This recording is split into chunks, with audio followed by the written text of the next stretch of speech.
जय हिंद।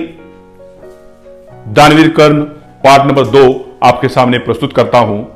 जब पूरे राजकुमारों की शिक्षा पूरी हो गई और शिक्षा पूरी होने के बाद गुरु द्रोणाचार्य ने निर्णय ले लिया कि सर्वश्रेष्ठ कौन है वो दिखाना था, तब गुरु द्रोणाचार्य अर्जुन को अपना प्रिय शिष्य मानते थे। वो इसलिए प्रिय शिष्य मानते थे, अर्जुन हमेशा उनके आदेशों का पालन करते थे, इसलिए अर्जुन को सर्वश्रेष्ठ मानते थे द्रोणाचार्य। और द्रोणाचार्य अर्जुन के ऊपर विशेष प्यार करते थे, इसलिए अर्जुन हमेशा उनका प्रिय शिष्य रहा। ऐसे थे द्रोणाचार्य।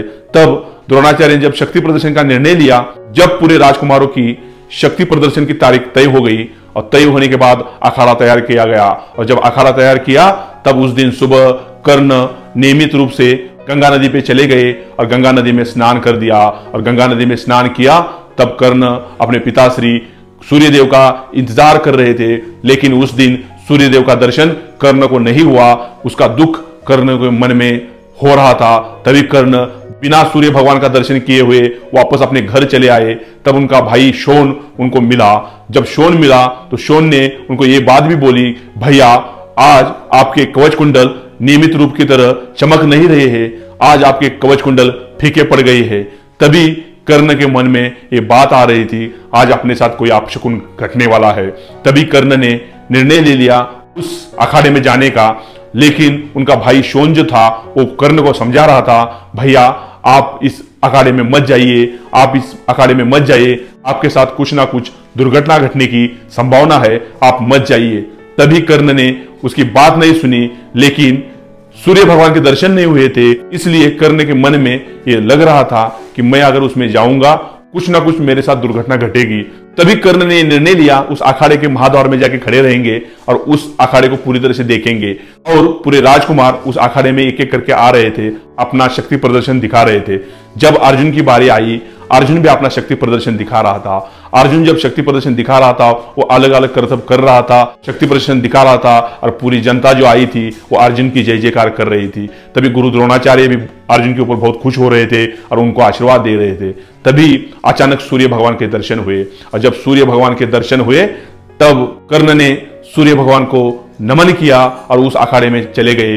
जब अखाड़े में चले गए तो अर्जुन के पहले से जय जयकार हो रही थी। तभी उन्होंने पूरे को शांत होने के लिए कहा और उधर ही बोला, जो जो अर्जुन ने कर्तव्य दिखाए हैं वो सब कर्तव्य मैं भी दिखा सकता हूं।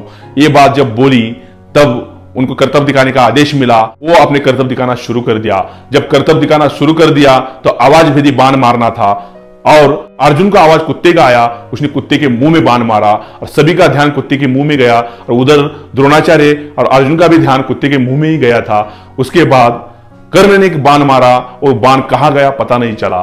तभी कर्ण हार गया, द्रोणाचार्य जी ने आवाज लगा दी, और उसी समय कर्ण और उसका भाई शोन ये दोनों अब वापस जा रहे थे। उसी समय पितामह भीष्म खड़े हो गए और पितामह भीष्म ने जोर से आवाज लगाई और कहा, रुक जाओ कर्ण। तभी गुरु द्रोणाचार्य को पितामह भीष्म ने यह कहा, आप अर्जुन के प्यार में अंधे तो हो गए हैं, लेकिन आज मेरे को पता चला आप अर्जुन के प्यार में बहिरे भी हो चुके हैं। तब पितामह भीष्म ने उस अखाड़े में सबके सामने ये कहा, इस अखाड़े में 4 ही ऐसे आदमी हैं जो आवाज भेदी बाण मार सकते हैं। एक है अर्जुन, दूसरा हूं मैं, तीसरा हूं आप गुरु द्रोणाचार्य, और चौथा अगर कोई होगा तो कर्ण है, क्योंकि कर्ण ने एक चिड़िया की आवाज सुनी थी और उधर बाण मारा था, बाण जाके चिड़िया के मुंह में लगा था। तभी कर्ण अर्जुन से सर्वश्रेष्ठ था, ये पितामह भीष्म ने पूरे अखाड़े में कहा। लेकिन कृपाचार्य जी खड़े हो गए और उन्होंने ये बात बोली कि ये सूद पुत्र है, ये राजकुमारों की सभा है, इसमें सिर्फ राजकुमार ही अपने कर्तव्य दिखा सकते हैं। तभी कर्ण फिर वापस जा रहे थे। उसी समय अर्जुन कर्ण को बोल रहे थे, तू सूद का पुत्र है, घोड़शाला में जाके घोड़ों की देखभाल कर, तुम्हारा काम हाथ में धनुष लेके घूमना नहीं है। और ये बात दुर्योधन के मन में लग रही थी। उसी समय दुर्योधन अपने आसन से खड़ा हो गया और दुर्योधन ने कर्ण को रोकने के लिए बोला, और तभी दुर्योधन हस्तिनापुर का राजकुमार था और दुर्योधन ने यह बात बोली कि मैं हस्तिनापुर का राजकुमार हूं और मेरे अधिकार में अंग देश का राज्य है, मैं अभी से तुमको अंग देश का राजा बनाता हूं बोला। और उधर ही कर्ण को टीका लगाया, और उसी समय कर्ण ने अपने दोनों हाथ दुर्योधन के चरणों को लगाए और दुर्योधन को उसी समय एक बात कही, और वो बात थी, जब तक जीऊंगा तुम्हारे लिए जीऊंगा, तुम्हारे लिए ही मरूंगा और तुम्हारे लिए ही जीऊंगा। ऐसी बात जब बोली तभी उसी क्रीड़ांगन में खड़े पूरे लोग उसको देख रहे थे, लेकिन अर्जुन की जय जयकार हो रही थी। किसी का ध्यान कर्ण की तरफ जा नहीं रहा था। कर्ण राजा तो बन गया, लेकिन उस क्रीड़ा में कर्ण हार गया। लेकिन पितामह भीष्म की नजरों में कर्ण सर्वश्रेष्ठ धनुर्धर था, और सर्वश्रेष्ठ था इसलिए कि पितामह भीष्म को यह पता था महारानी कुंती का सबसे बड़ा बेटा है, ये पितामह भीष्म को पता था। लेकिन ये पता होते हुए भी शादी से पहले उसका जन्म हुआ था, इसलिए किसी को बता नहीं सकते थे। इसी वजह से कर्ण के ऊपर अन्याय हो रहा था, कर्ण के ऊपर अन्याय हो रहा था। इतना ही मैं बोलूंगा। कर्ण उस अखाड़े में विजेता होते हुए भी, सर्वश्रेष्ठ होते हुए भी हार गया। जय हिंद, जय भारत।